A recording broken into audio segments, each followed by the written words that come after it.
नमस्कार दोस्तों, मैं संतोष पटेल स्वागत करता हूं आपके अपने यूट्यूब चैनल डिजिटल भंडार पर। आज की वीडियो में हम सीपीसीटी एग्जाम के लिए कंप्यूटर के इम्पोर्टेंट क्वेश्चंस को समझने वाले हैं।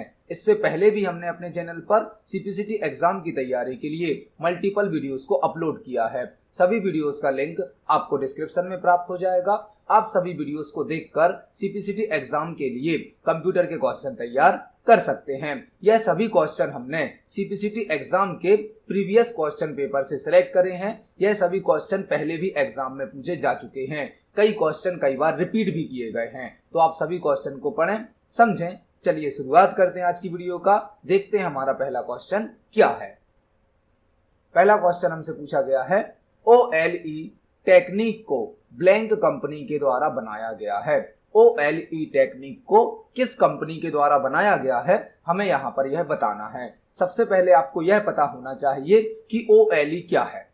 OLE एक ऐसी टेक्निक है जो दो सॉफ्टवेयर को आपस में लिंक करने की सर्विस प्रोवाइड करती है। यदि हमें दो या दो से अधिक सॉफ्टवेयर को आपस में लिंक करना है तो उसके लिए OLE टेक्निक का यूज किया जाता है। OLE और OLE का फुल फॉर्म भी आपको पता होना चाहिए। OLE का फुल फॉर्म होता है object linking and embedding. Object linking and embedding मतलब किसी ऑब्जेक्ट के द्वारा दो सॉफ्टवेयर को आपस में लिंक कर देना, एम्बेड कर देना, जोड़ देना। तो OLE जो है वह दो या दो से अधिक सॉफ्टवेयर को आपस में जोड़ने की, लिंक करने की सुविधा देती है।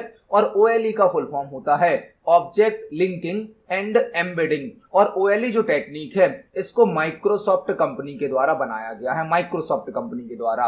इस क्वेश्चन में आपको 3 क्वेश्चन तैयार करने हैं। OLE का फुल फॉर्म होता है object linking and embedding. OLE के द्वारा दो सॉफ्टवेयर को आपस में लिंक किया जाता है किसी ऑब्जेक्ट के द्वारा, और OLE को माइक्रोसॉफ्ट कंपनी के द्वारा बनाया गया है। यहां पर आपको इस क्वेश्चन का सही आंसर मिला माइक्रोसॉफ्ट, लेकिन इसी क्वेश्चन में आपको एक और क्वेश्चन तैयार करना है। IBM भी एक कंपनी है, इसका आपसे फुल फॉर्म पूछा जा सकता है। IBM का फुल फॉर्म होता है international business machine. International business machine. इस क्वेश्चन का सही आंसर तो ऑप्शन नंबर बी है, माइक्रोसॉफ्ट, लेकिन आपको IBM का फुल फॉर्म भी पता होना चाहिए।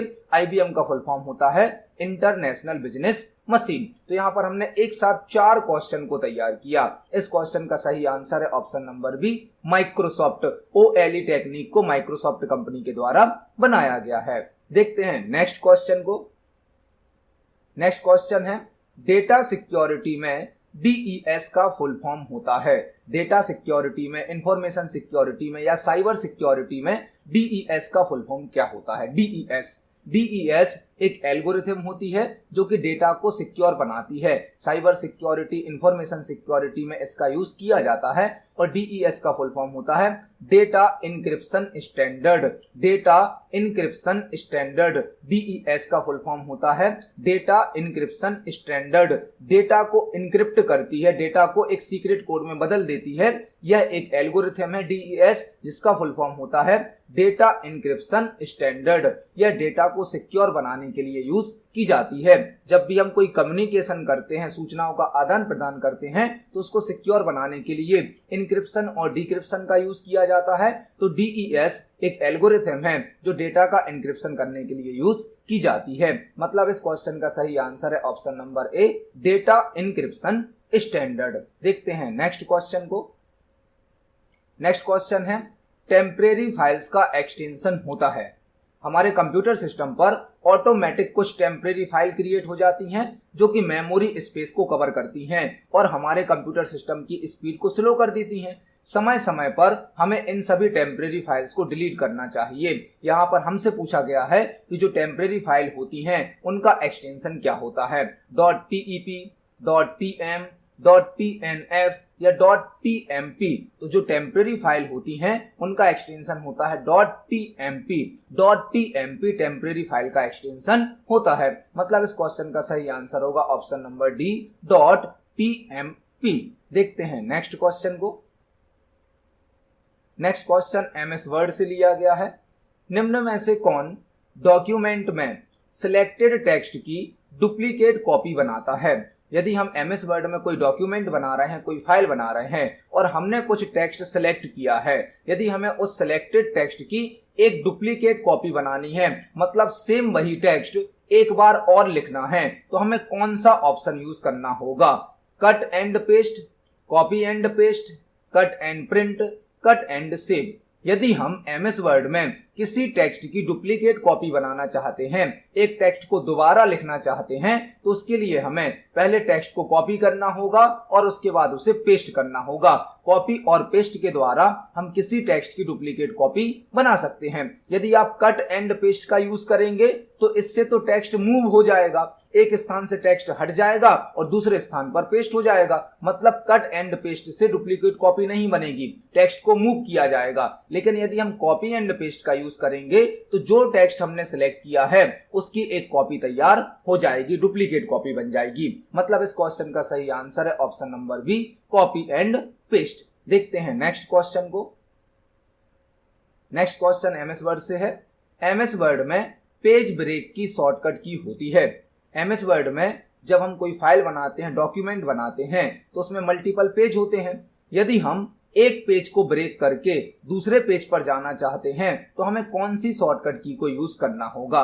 MS वर्ड में यदि आप एक पेज को ब्रेक करके दूसरे पेज पर जाना चाहते हैं तो उसकी शॉर्टकट की होती है control plus enter.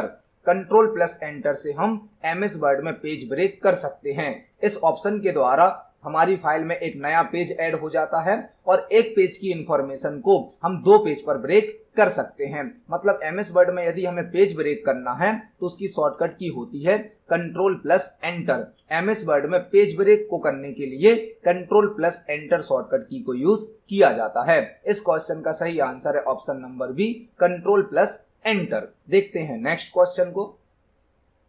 Next question है, क्रोम वेब ब्राउजर का फर्स्ट वर्जन किस ईयर में रिलीज किया गया था?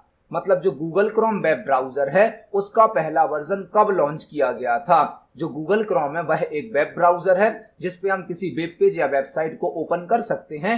तो हमें यहाँ पर बताना है जो गूगल क्रोम वेब ब्राउजर है उसका पहला वर्जन कब रिलीज किया गया था। तो गूगल क्रोम वेब ब्राउजर का पहला वर्जन 2008 में रिलीज किया गया था। सन 2008 में क्रोम वेब ब्राउजर का फर्स्ट वर्जन रिलीज किया गया था। मतलब इस क्वेश्चन का सही आंसर होगा ऑप्शन नंबर बी, 2008। सन 2008 में क्रोम वेब ब्राउजर का फर्स्ट वर्जन रिलीज किया गया था। देखते हैं हमारे अगले प्रश्न को।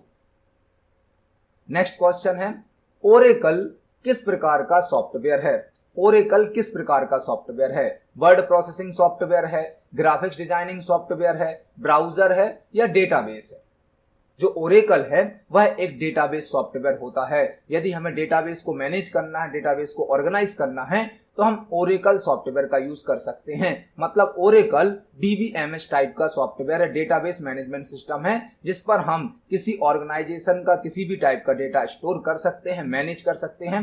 मतलब ओरेकल है DBMS software, database software. Oracle एक डेटाबेस सॉफ्टवेयर होता है। मतलब इस क्वेश्चन का सही आंसर है option number D, database. Oracle का यूज डेटाबेस मैनेजमेंट के लिए किया जाता है। देखते हैं अगले प्रश्न को।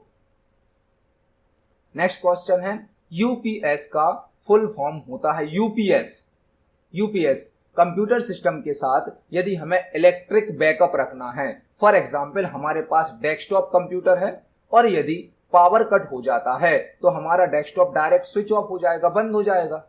यदि हम चाहते हैं कि हमारा कंप्यूटर सिस्टम पावर कट होने पर डायरेक्ट ऑफ ना हो तो हमें इलेक्ट्रिसिटी बैकअप मतलब पावर का बैकअप रखना होता है, जिसके लिए यूपीएस का यूज किया जाता है। यूपीएस हमारे कंप्यूटर सिस्टम को कुछ फिक्स टाइम तक बिना पावर के, मतलब यदि इलेक्ट्रिसिटी पावर कट हो गया है तो हम यूपीएस के माध्यम से अपने कंप्यूटर सिस्टम को कुछ समय तक रन कर सकते हैं, चला सकते हैं। तो यूपीएस हमारे कंप्यूटर सिस्टम को पावर का बैकअप देता है, इलेक्ट्रिसिटी बैकअप देता है। और यूपीएस का फुल फॉर्म होता है अनइंटरप्टिबल पावर सप्लाई।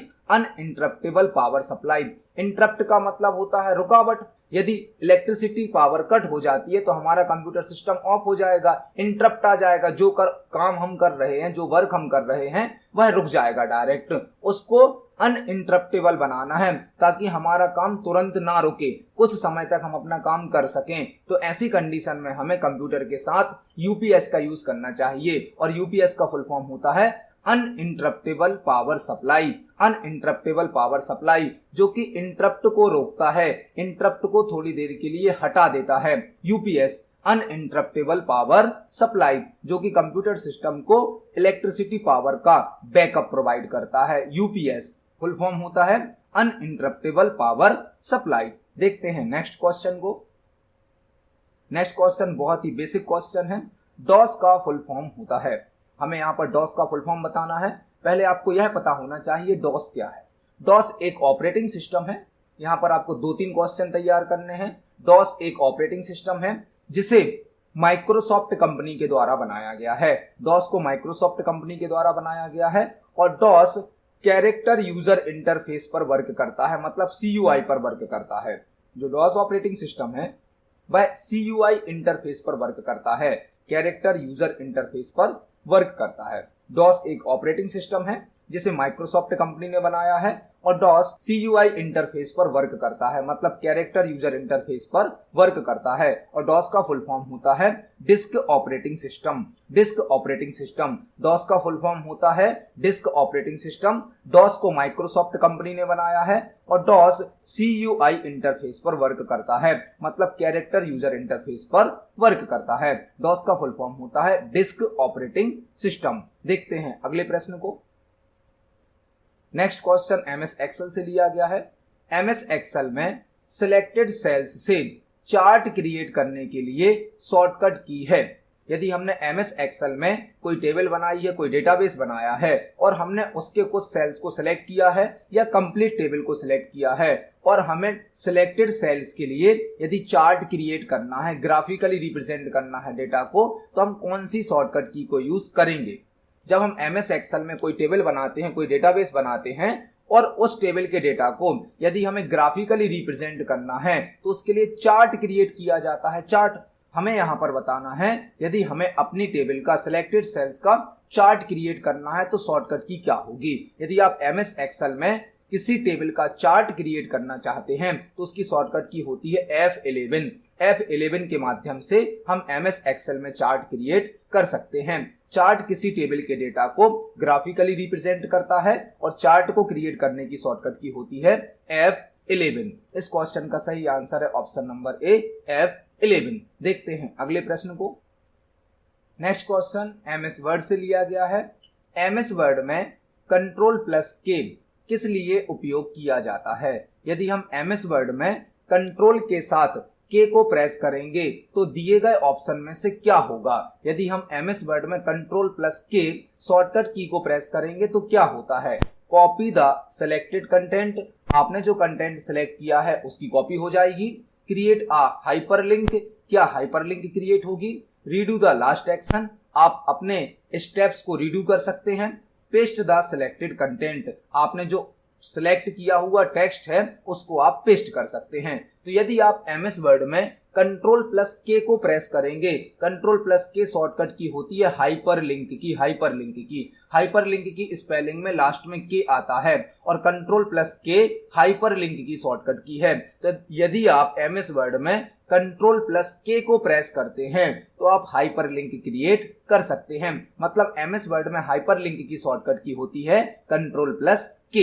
इस क्वेश्चन का सही आंसर होगा option number B, create a hyperlink. Hyperlink को यूज करने के लिए शॉर्टकट की होती है Ctrl+K। देखते हैं नेक्स्ट क्वेश्चन को। नेक्स्ट क्वेश्चन है कंप्यूटर और डिजिटल टेक्नोलॉजी में निबल है। निबल क्या होता है? हमें यहां पर बताना है कंप्यूटर और डिजिटल टेक्नोलॉजी में निबल क्या होता है। निबल 1 बिट, 8 बिट्स, 2 बिट्स या 4 बिट्स।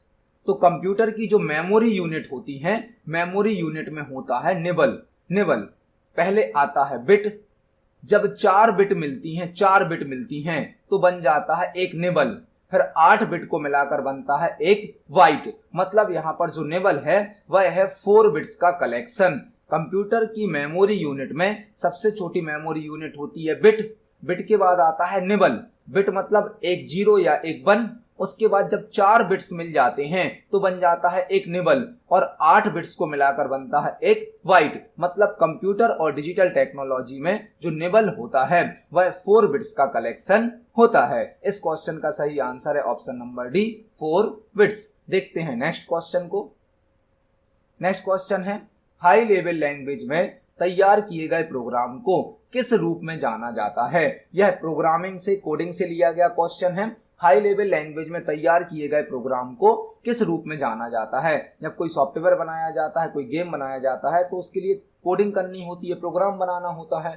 तो यदि हम हाई लेवल लैंग्वेज में कोई प्रोग्राम बनाते हैं तो उसे किस रूप में जाना जाता है, उसे क्या कहा जाता है। Byte code, source code, target code या मशीन कोड। तो जब भी किसी हाई लेवल लैंग्वेज में कोई प्रोग्राम बनाया जाता है उसे कहा जाता है source code. Source code high level language में बनाए गए प्रोग्राम को कहा जाता है सोर्स कोड। इस हाई लेवल लैंग्वेज के कोड को सोर्स कोड कहा जाता है। बाद में इस कोड को लो लेवल लैंग्वेज में, मतलब मशीन कोड में कन्वर्ट करना होता है, और मशीन कोड में कन्वर्ट करता है कंपाइलर या इंटरप्रेटर। मतलब हाई लेवल लैंग्वेज में बनाए गए प्रोग्राम को सोर्स कोड कहा जाता है, और इसे रन करने के लिए, कंप्यूटर पर इसको परफॉर्म करने के लिए, चलाने के लिए लो लेवल लैंग्वेज में बदलना होता है, जो कि कंपाइलर या इंटरप्रेटर के द्वारा बदला जाता है। इस क्वेश्चन का सही आंसर होगा option number B, source code. High level language में बनाए गए प्रोग्राम को सोर्स कोड कहा जाता है। देखते हैं नेक्स्ट क्वेश्चन को। नेक्स्ट क्वेश्चन है, .bmp किस प्रकार की फाइल्स का एक्सटेंशन है।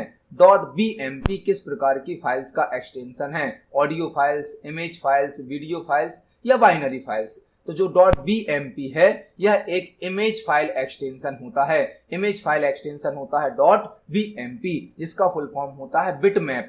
.bmp एक इमेज फाइल फॉर्मेट है जिसका फुल फॉर्म होता है बिटमैप। .bmp एक इमेज फाइल फॉर्मेट होता है। मतलब इस क्वेश्चन का सही आंसर है ऑप्शन नंबर बी। देखते हैं नेक्स्ट क्वेश्चन को। नेक्स्ट क्वेश्चन कंप्यूटर नेटवर्क से लिया गया है। एक IPv6 एड्रेस की लेंथ होती है। यहां पर इस क्वेश्चन के साथ आपको 3-4 क्वेश्चन और तैयार करने हैं। यह बहुत ही इंपॉर्टेंट क्वेश्चन है क्योंकि सीपीसीटी के एग्जाम में एक क्वेश्चन आईपी एड्रेस से रिलेटेड जरूर होता है। यहाँ पर आईपी का फुल फॉर्म होता है इंटरनेट प्रोटोकॉल। आईपी का फुल फॉर्म होता है इंटरनेट प्रोटोकॉल, और इंटरनेट प्रोटोकॉल के 2 वर्जन आ चुके हैं। एक है आईपी वर्जन 4, एक है आईपी वर्जन 6। आईपी का फुल फॉर्म होता है इंटरनेट प्रोटोकॉल, और इंटरनेट प्रोटोकॉल के 2 वर्जन अभी यूज किए जाते हैं, IP version 4, IP version 6। IP version 4 में जो एड्रेस होता है वह होता है 32 बिट्स का, 32 बिट्स का, और आईपी वर्जन 6 में जो एड्रेस होता है वह होता है 128 बिट का, 128 बिट्स का। मतलब इस क्वेश्चन का सही आंसर है option number D, 128 bits. IP version 6 में जो एड्रेस होता है, आईपी एड्रेस होता है वह 128 बिट्स का होता है, और आईपी वर्जन 4 में जो एड्रेस होता है वह 32 बिट का होता है, 32 बिट का होता है। तो इस क्वेश्चन में आपको 3-4 क्वेश्चन तैयार करने हैं। आईपी का फुल फॉर्म होता है इंटरनेट प्रोटोकॉल, इसके 2 वर्जन आ चुके हैं, IP version 4, IP version 6। IP version 4 में एड्रेस की लेंथ होती है 32 बिट, और आईपी वर्जन 6 में एड्रेस की लेंथ होती है 128 बिट। इस क्वेश्चन का सही आंसर है ऑप्शन नंबर डी, 128 बिट्स। देखते हैं नेक्स्ट क्वेश्चन को। नेक्स्ट क्वेश्चन है, निम्न में से कौन एक लॉजिकल फंक्शन नहीं है।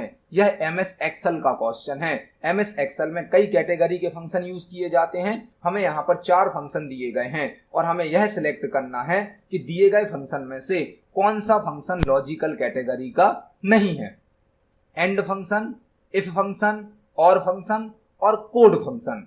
लॉजिकल फंक्शन वह होते हैं जो किसी लॉजिक को चेक करते हैं और आंसर ट्रू या फॉल्स में देते हैं। लॉजिकल फंक्शन एक लॉजिक को चेक करते हैं, कंडीशन को चेक करते हैं और आंसर को ट्रू या फॉल्स में रिटर्न करते हैं। तो एंड एक लॉजिकल फंक्शन है, इफ एक लॉजिकल फंक्शन है, और भी एक लॉजिकल फंक्शन है, लेकिन कोड लॉजिकल फंक्शन नहीं है। मतलब इस क्वेश्चन का सही आंसर होगा option number D, code function. Code logical function नहीं है। देखते हैं नेक्स्ट क्वेश्चन को।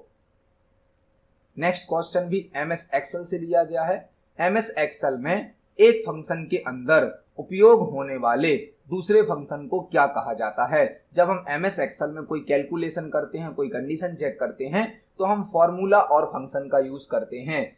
कई बार हमें एक साथ एक से अधिक फंक्शन को यूज करना होता है, एक साथ एक से अधिक फंक्शन को यूज करना होता है, मतलब function within function use करना होता है। फंक्शन विद इन फंक्शन, एक फंक्शन के अंदर दूसरा फंक्शन लगाना, और उसे कहा जाता है नेस्टेड फंक्शन। जब एक फंक्शन के अंदर किसी दूसरे फंक्शन को लगाया जाता है तो उसे कहते हैं nested function. Function within function nested function होता है। मतलब इस क्वेश्चन का सही आंसर है option number C, nested function. एक फंक्शन के अंदर जब दूसरा फंक्शन लगाया जाता है तो उसे कहा जाता है nested function. Next question MS word से लिया गया है। एमएस वर्ड में कौन सा ऑप्शन सिलेक्टेड वर्ड का सिमिलर मीनिंग सजेस्ट करता है। यदि हम एमएस वर्ड में किसी वर्ड को सिलेक्ट करते हैं और उसका सिमिलर मीनिंग वाला वर्ड हमें पता करना है, समानार्थी शब्द पता करना है या पर्यायवाची शब्द पता करना है, तो हम कौन सा ऑप्शन यूज करेंगे। एमएस वर्ड में यदि आप किसी वर्ड का सिमिलर वर्ड या अपोजिट वर्ड फाइंड करना चाहते हैं तो उसके लिए थिसोरस ऑप्शन का यूज किया जाता है, थिसोरस ऑप्शन का। एमएस वर्ड में यदि आप किसी वर्ड का सिमिलर मीनिंग या अपोजिट मीनिंग फाइंड करना चाहते हैं तो थिसोरस नाम का फीचर यूज किया जाता है। यह किसी वर्ड का सिनोनिम या एंटोनिम सजेस्ट करता है। सिनोनिम मतलब पर्यायवाची शब्द और एंटोनिम मतलब विरोधी शब्द। यहाँ पर इस क्वेश्चन का सही आंसर है ऑप्शन नंबर डी, थिसोरस। इस क्वेश्चन के साथ आपको 2-3 क्वेश्चन और तैयार करने हैं। जो सिमिलर वर्ड है, अपोजिट वर्ड है, मतलब सिनोनिम और एंटोनिम, वह थिसोरस बताता है। आपको थिसोरस की शॉर्टकट की भी याद करनी है। थिसोरस ऑप्शन की शॉर्टकट की होती है shift plus F7। Shift plus F7 thesaurus option की शॉर्टकट की होती है और यह ऑप्शन एमएस वर्ड के रिव्यू टैब में प्राप्त होता है। रिव्यू टैब में यह ऑप्शन एमएस वर्ड के रिव्यू टैब में प्राप्त होता है। यहाँ पर हमने एक क्वेश्चन के साथ 3 क्वेश्चन तैयार करे। यदि हमें सिनोनिम और एंटोनिम फाइंड करना है तो थिसोरस ऑप्शन यूज होगा। इसकी शॉर्टकट की होती है शिफ्ट प्लस F7 और यह एमएस वर्ड के रिव्यू टैब में प्राप्त होता है। देखते हैं नेक्स्ट क्वेश्चन को। नेक्स्ट क्वेश्चन एमएस एक्सेल से लिया गया है।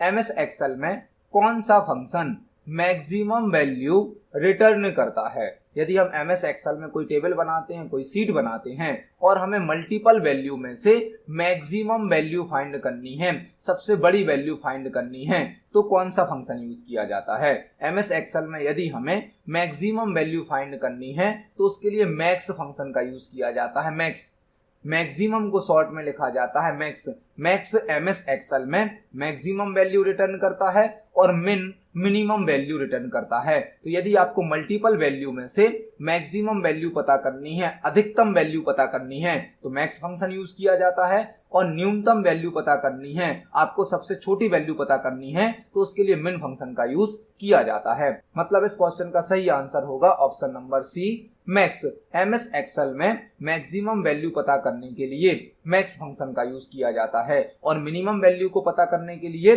मिन फंक्शन का यूज किया जाता है। इस क्वेश्चन का सही आंसर है ऑप्शन नंबर सी, मैक्स।